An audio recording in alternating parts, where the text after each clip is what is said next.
Hey y'all, hope you're doing well today. So let me just start off by sharing this. If you love iced lattes as much as I do, y'all know I always get salted caramel. Well, I thought I would try eggnog. And yeah, I just sort of, for whatever reason, thought it would be an eggnog flavoring, where it's kind of like the difference in eating real fruit versus like candy fruit. You know how the taste is like, way sweeter and just, workable. So I thought, okay, eggnog flavor, loads of cream, it'll be great. But no, it's actually just made with eggnog and coffee. And so, it's not working for me. I've tried and I've taken like 2 sips, and that's as far as I'm gonna get. So I'm putting it out there. If you have somewhere close to you that's offering that, you might want to just start with a small and see if you like it. So okay, but today's message, I want to share some thoughts on self-betrayal. Sometimes it only takes one term, one phrase,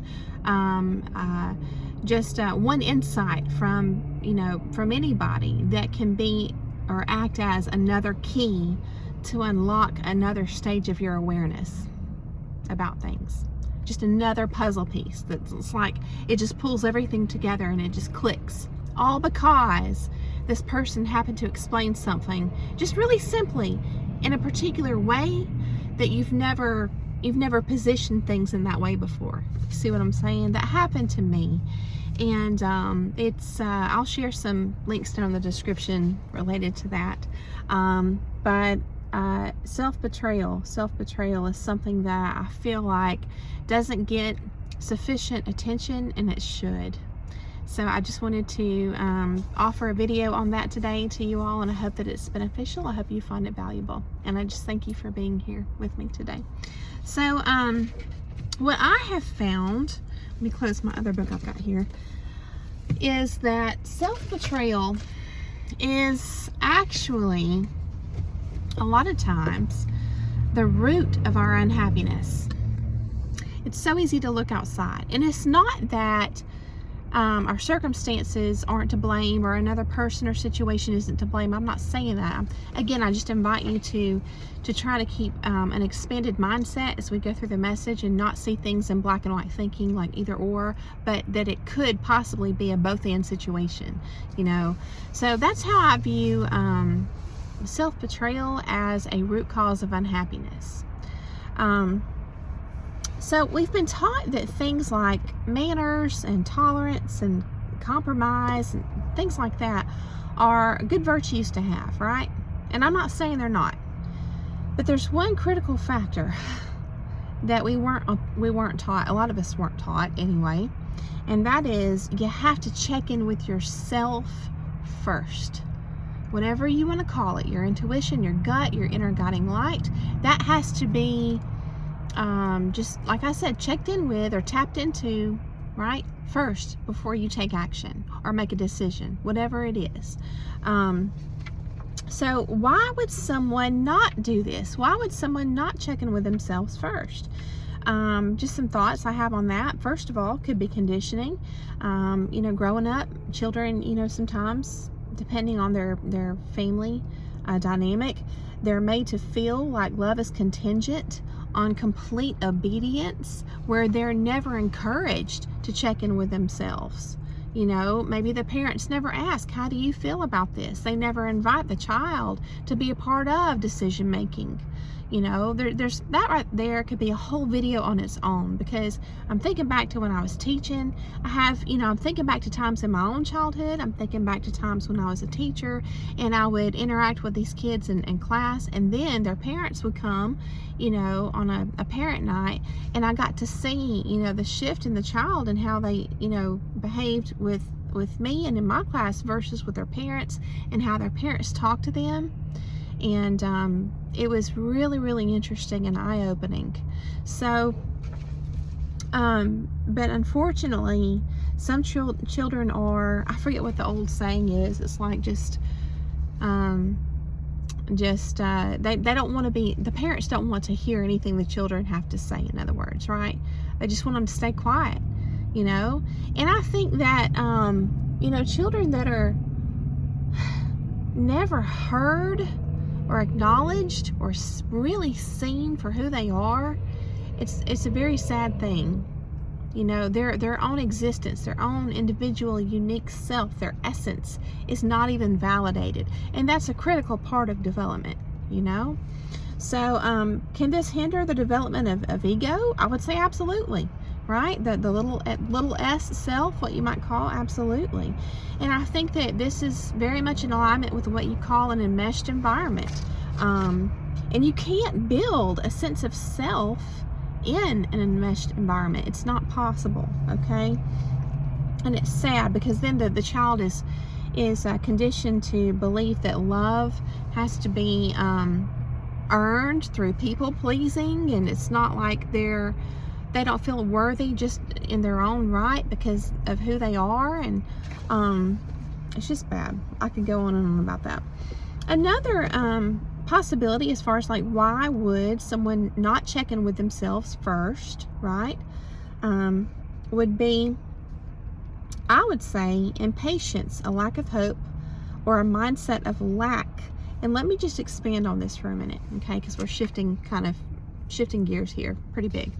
So as far as self-betrayal and why somebody's not tuned in to their intuition, and as part of the decision-making process, when I say impatience or a lack of hope or a mindset of lack, it could be like, for example, say you have an adult, okay, this child grows up, whether they have the conditioning or not. If a person is in a frame of mind, or they come into, or whatever causes them to come into this frame of mind of a victimhood type state, a mindset of lack, a kind of hopelessness, or impatience. Maybe someone's in a stage in their life where they feel like certain things should happen, because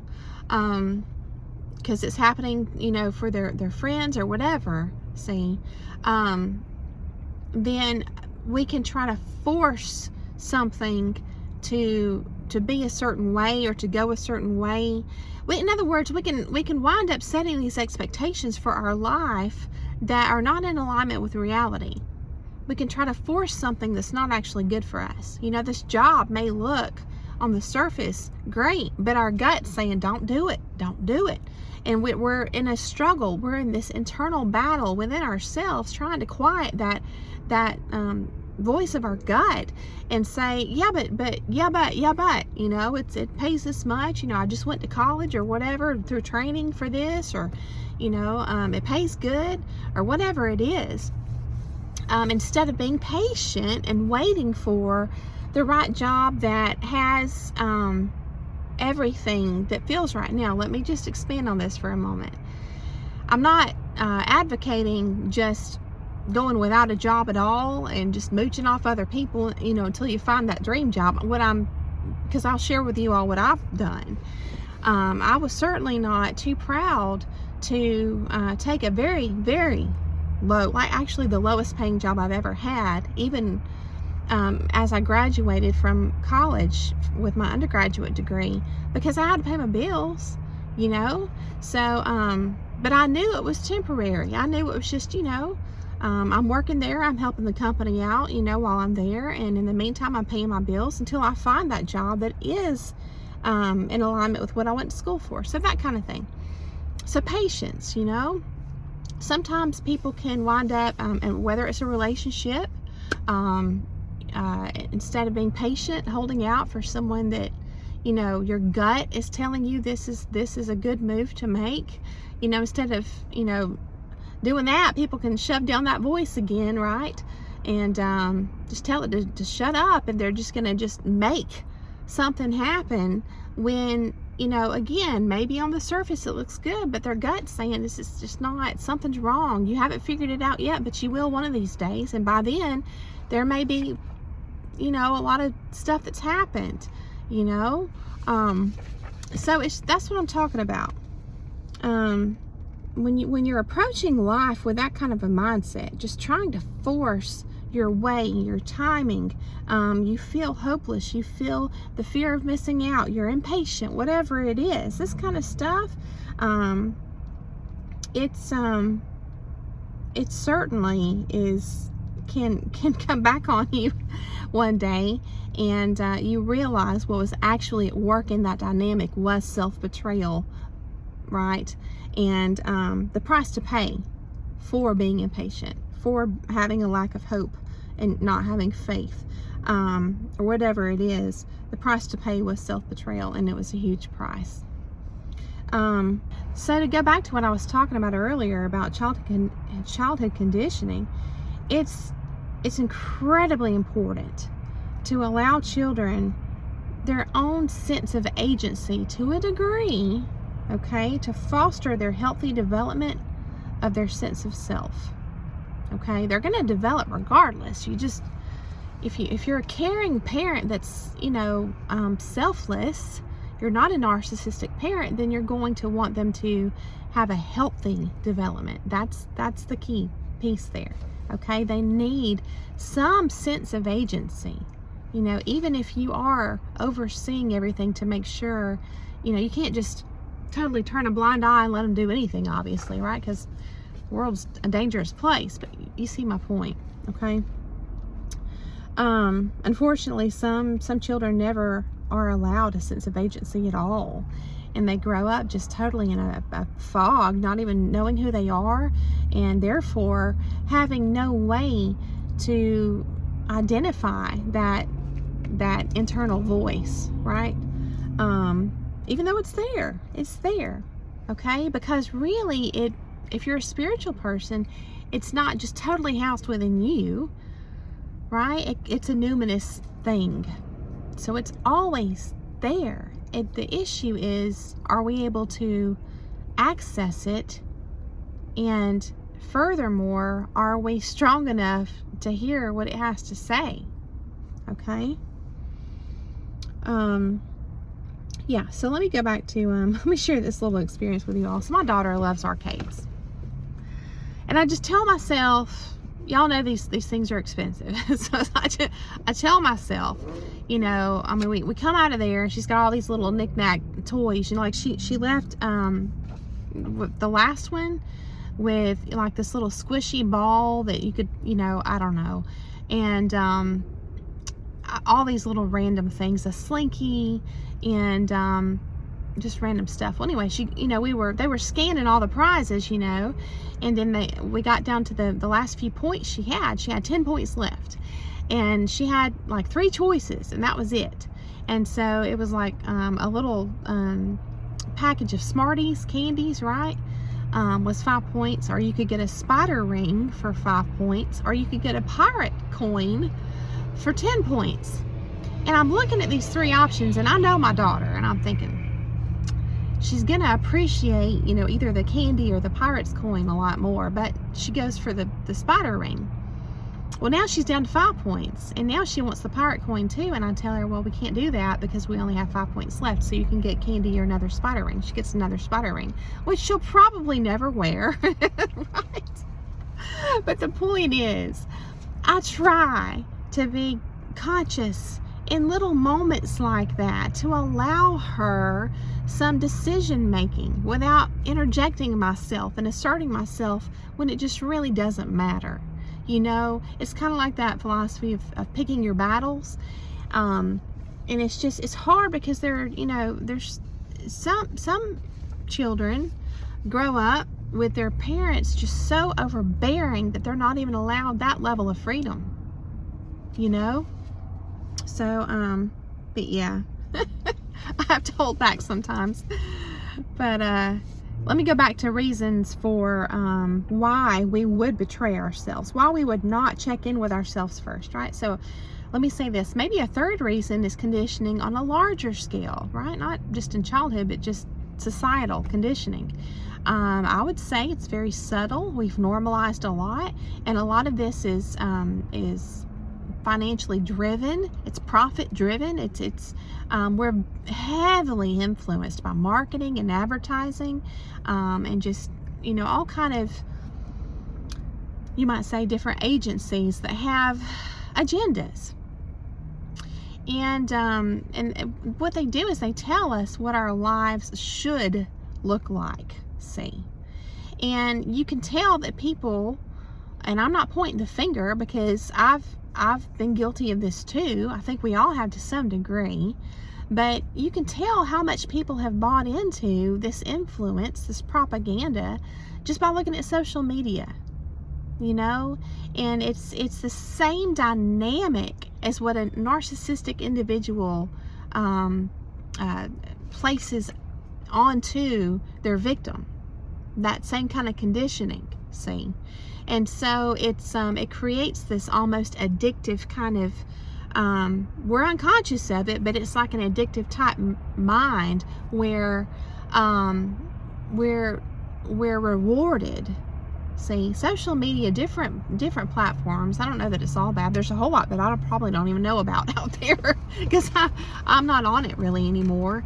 So, but it's just human nature to, you know, to feel good about certain things. If you see that you've gotten a couple of likes on your post, and maybe you're sharing your art or whatever it is, it's like, oh, it gives you a little boost, right? Well, narcissists are the same way, right? They totally disrespect you as the baseline norm, but every now and then they'll sprinkle in, you know, a pat on the back, you know, a really big compliment or this big show, which once you start to really wake up, those latter stages of waking up when you're still involved, you're going to start to notice, hang on a second, this elaborate gift or this long drawn out written message in this card don't align with the reality of the relationship. And when you can identify these things, it's just further confirmation for you that, you know, what's going on in your life is, you know, seems one way, but the truth is not at the surface level. The truth is deeper. The truth is not what meets the eye, what you might say, right? But it's just sad because these same dynamics are used by marketers and advertisers and things, and all this influences us, subtly so. But, you know, it requires strength. It requires a strong individual to not let all these oppositional forces steal our true self from our conscious awareness. That's the thing. It feels like theft. When you come out of these kind of situations, it feels like, you know, something just extremely valuable has been stolen, like your absolute essence, your life force energy. That's why these people are called, you know, vampires. And so energetic vampires. But and there is and I totally get why spirituality gets rubbed into this whole discussion, okay? But the thing is, our true self can never really be stolen. This is my perspective. I just invite you to just consider this lens, okay? I don't think our true self can ever really be stolen. It's just taken out of or stolen from our conscious awareness. There's a disconnect in here, okay? It's still there. It's just stifled or trapped or buried underneath layers of BS that we've all normalized. So, yeah. And here's the thing. This is what I've come to realize. I believe that it's actually your true self, the voice of your intuition, your gut, your true self, that's still there, but you're so detached from it, it's like you can't readily identify it, but it's still there. I believe it's this inner voice that is making us uncomfortable. It's so easy to point the finger out here, and again, I don't view it as an either or, like, you know, an psychologically abusive person isn't to blame. I'm not saying that, but what I am saying is, and I'm thinking back to Viktor Frankl's book, Man's Search for Meaning, and the horrific experience he went through, just totally hellish. And the fact that he came to the conclusion and felt compelled enough to write a book about it, that there's one thing that can never be taken away from a human being. See, I just encourage you to read the book, if you can stomach it. it'll make an impact forever. I'll tell you that. But our inner voice is so powerful that even though when we are under the spell of a psychologically manipulative person, we can feel like they are very powerful and we are very weak. But what we don't realize is it's kind of like the Wizard of Oz with Dorothy. You know, it's like in the end she understands. She's told, you've had the power all along, see. And that power is your true self. So, you know, when we're disconnected from it and we're ignoring it, we're betraying it. And, but not consciously so, you know? So, yeah, and so how does this manifest when we, if the inner voice is making us uncomfortable? Well, it's trying to get our attention, to put it bluntly. It's trying to get our attention. It may cause us to overeat, to undereat, to self-sabotage in all kind of different ways with substances or not enough sleep or all kind of different ways, right? So if you think about it, right, like this is just another lens.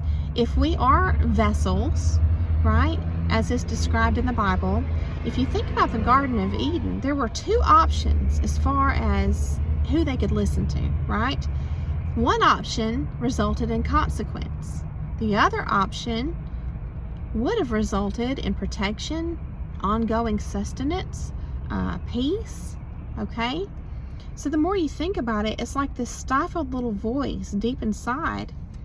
It's like it just starts to amplify over time until we finally pay it some attention.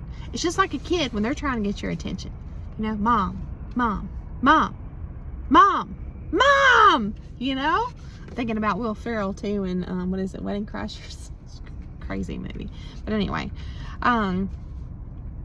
but it's easy to not be able to know what's really going on. Okay, it's so easy. There's just so much mud to wade through, right? All right. Yeah, I believe that we're actually our number one struggle, this is my belief, is with this inner voice and not listening to it, not identifying it, not believing it, not trusting it, not listening to it, all that, right? And it's trying to move us to action. That's what it's trying to do, okay? And when I say move us to action, what does that mean? Well, here's the scary part. Well, it might be trying to tell you to cut some ties with some people and you just don't want to. But they might be really bad for you, okay? Or a toxic environment. Because we'll never flourish in a toxic atmosphere. It's not going to happen, okay? Let me share this awesome quote with you all. It's from Anais Nin, and it says, "And the day came when the risk to remain tight in a bud was more painful than the risk it took to blossom." That's essentially what we're talking about today, right? So this is what has to happen. We have to experience this pressure buildup, okay, until it builds up enough to move us to action, to put our foot down, to make some changes, okay? Even if it's scary, right? Even if it goes against, you know, what we should do according to someone else, okay? So, you can't, let me share this with you all. Once you start to get back in touch with it, okay, and you realize all this time that it was there, and that's the part of the journey that's really hard in my experience, is getting real with yourself, acknowledging that you did ignore a lot of red flags, and you did try to force something to be something that it's not. You tried to make someone, you know, into something that they weren't, because they never had that integrity to begin with, and you saw signs of it in the beginning, you know, but you didn't want to believe it. I could go on and on with examples, but once you start getting real with yourself and you start making decisions, you're like, do I cut this person off or not? Do I set boundaries? What does this mean? What what's it called? Gray rocking. How do I do that? You know, you might have to test the waters and try this here, and then like say, well, that doesn't work. Let me amp up my boundaries, and well, that doesn't work. Well, I'm just gonna have to cut ties. Well, then, you know, what other people are affected that we both share in common. There's so many things you have to think about. It's complicated. But let me just share this. Even if you take the approach of boundary setting, if you tell someone, hey, look, this right here is disrespectful. I'm gonna give you an example. Eye rolling. Now, good friends, depending on the circumstance, y'all are joking around, totally okay. It's context is everything here. But I'm talking about when you're sharing something that's meaningful to you, right? Remember, narcissistic people get a kick out of upsetting you. And so if you're sharing something really personal or important to you and they disrespect you in some way, instead of realizing how beautiful it is that you're sharing your heart with them, if they disrespect you in some way, like as an example, an eye roll or something, then yeah. At that point, you can't deny. You can't deny or fool yourself anymore, okay? At this point, you know their heart. Point blank. You know their heart. And that's part of the journey. You reach a point where you just cannot ignore that voice anymore. And it sucks. I'm just going to say it. It's hard to admit that some people that you've loved don't respect you. Because see, respect is closely related to love. To me, respect is love in action. It's part of it. It's how you treat somebody. If you look at the definition of love laid out in the Bible, it explains, the specifics. Patient, kind. There's several. I just encourage you to look that up. I'll drop the verse down in the description. But all of that, it's kind of like when you break down what is respect, it's all that stuff right there, right? We're just getting down to semantics now, just words and labels and stuff. So, but yeah, it's, to me, respect is love in action. And these people who are unable to change, it's like they're stuck in this loop of compulsive disrespect. If you notice, if you pay attention, it's almost like they literally can't help it. Which is why sometimes, and I've seen this in multiple people, they'll apologize while they're doing it. So if you believe in the spiritual realm, this makes sense, because if there's this other dark entity affecting this person, then it is a battle within them. Maybe they genuinely do want to be better, but they just can't stop because it's an enmeshment, a spiritual enmeshment happening. This battle within this person. It kind of makes sense if you frame it that way, don't it? So, but they're stuck in this this loop of compulsive disrespect. It's almost like they're following a cycle, or like a current, and it's like driving them, okay, like a stream or a river, and they're just in it. And there's certain things you can do. You can try to swim a certain way or turn a certain way within that stream or river, but ultimately it's moving you. You see what I'm saying? It's kind of like that. I thought that was a pretty good analogy to me. Let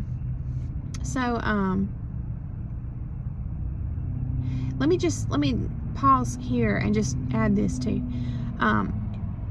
It's not that it's constant disrespect, and that's what makes it extra hard, okay? Because sometimes they offset their what seems to be hatred for us or jealousy or whatever it is. They'll offset it with like extra good treatment, okay? So our experience with these people is like, really low sometimes, and then other times it's really high, right? It's this up and down with them, and that actually creates addiction in a person. Like becoming addicted when you didn't even do anything. See, you didn't sign up for that. You didn't know that was going to happen to you, and that's what creates the trauma bond. See, because there's all kind of endorphins and chemicals and stuff within our bodies that are affected with the way these people treat us. It's getting dark on me. I'm gonna try. I got a lot of housework done this morning, laundry and straightening through the house. It was great. I actually worked out earlier in the day. I normally do it later. I might do it again. I don't know. There's just not enough time in the day, is there? So, yeah, let me just say this. Furthermore, though people can change, you'll never know if these people that you've set boundaries with have truly changed or not, right? Because they can, if they see that you've suddenly woken up, you're awake now, you're going to see a change in them if they want to remain in your life. But that disrespect, that dark spirit, it's still there. And I know this from experience. And I know because they will slip up. They'll slip up. And I'm not talking about just normal human imperfection. Like, if you've been through this stuff, you know what I'm talking about. Even though sometimes when you come into your awareness, you can get swayed way over to one end of the spectrum and become overly sensitive to everything, right? Which is normal. It's part of the process. But, you know, eventually you'll make your way back and find balance. So, yeah. And, you know, as far as like, I'm talking about becoming overly sensitive like you and your own judgment and, you know, getting to trust yourself again. That's part of reattaching to that inner guiding light, your true self. It's part of it.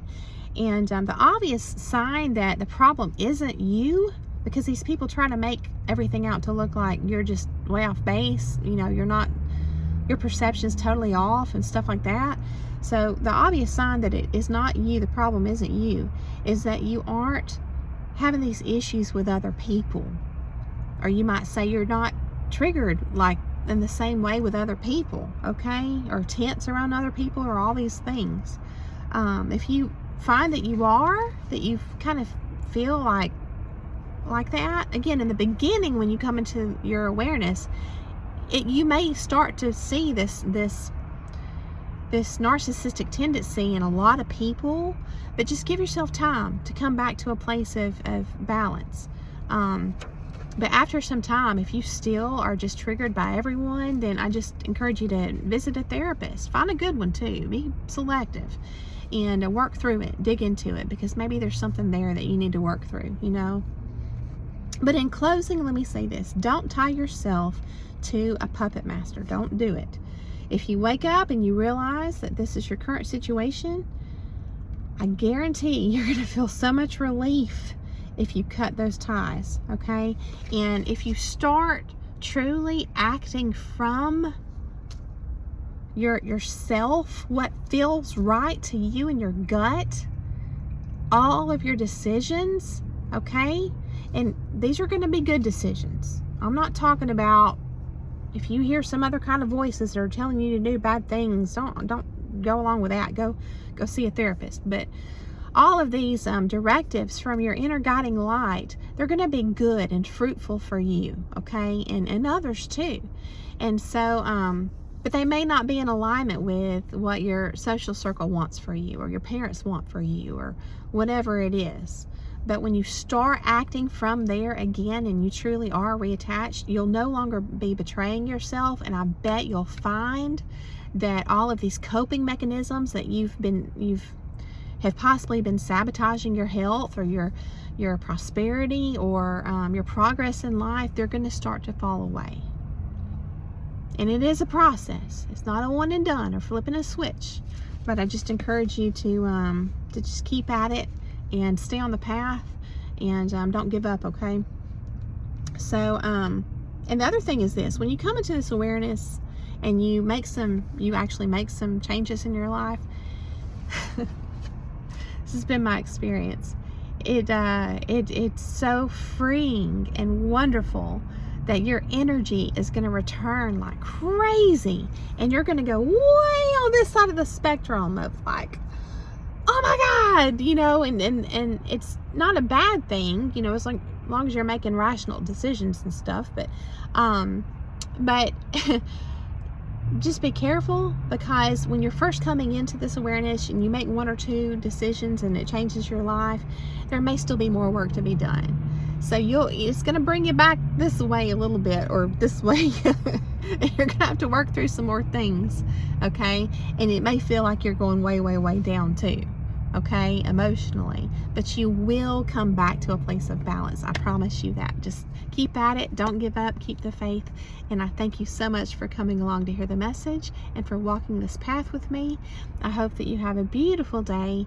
And I may actually post another video later, make and post another video later. I'm thinking about giving you guys a double today. I don't know, because I've got a few other things I need to do, but I do want to film about angels, right? Because I've been talking about the different things that are associated with the holidays and the symbolism there. I thought that would be fun, so maybe just look out for it either tonight or tomorrow. So again, thanks so much. Have a beautiful day, beautiful evening, and I'll see you again very soon.